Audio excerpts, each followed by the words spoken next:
Assalamualaikum warahmatullahi wabarakatuh. Perkenalkan, nama saya Almira Lutfiana dari 11 TCKT 1. Di sini saya akan bercerita tentang Perundingan Linggarjati. Perundingan Linggarjati adalah perundingan antara pemerintah Indonesia dan Belanda yang berlangsung pada tanggal 10 sampai 13 November 1945 di Linggarjati, Cirebon, Jawa Barat.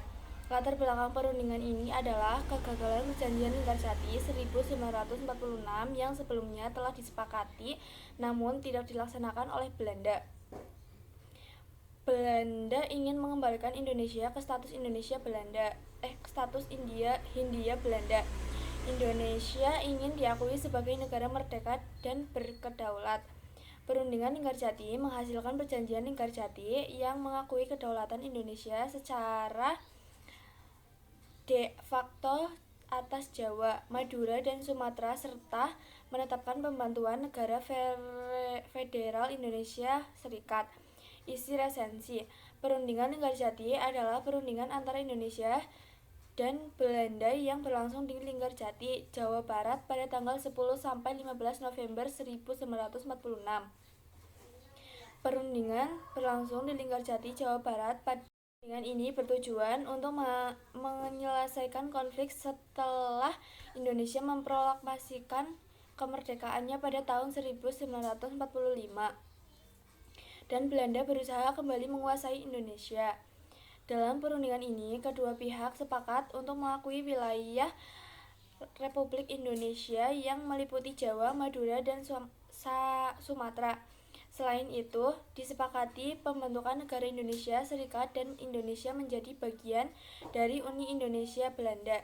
Terima kasih. Wassalamualaikum warahmatullahi wabarakatuh. Perkenalkan, nama saya Nurita Yudhisifa dari kelas 11 TKJ 1. Di sini saya akan menceritakan teks resensi yang berjudul Perundingan Linggarjati. Tentunya teks resensi itu ada ketentuannya sendiri, yaitu judul, latar belakang, sinopsis, kelebihan dan kekurangan, dan terakhir ada kesimpulan. Untuk kelebihannya adalah teks ini memberikan informasi penting tentang perjuangan diplomasi Indonesia setelah kemerdekaan dan menunjukkan bahwa kemerdekaan tidak hanya diperjuangkan dengan senjata, tetapi juga melalui jalur proklamatif.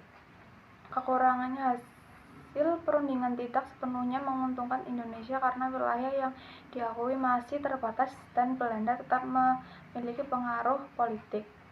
Dan yang terakhir ada kesimpulannya, yaitu Perundingan Linggarjati merupakan salah satu tonggak sejarah penting yang menunjukkan kemampuan Indonesia bernegosiasi di tingkat internasional dan menjadi langkah awal menuju pengakuan kedaulatan yang penuh.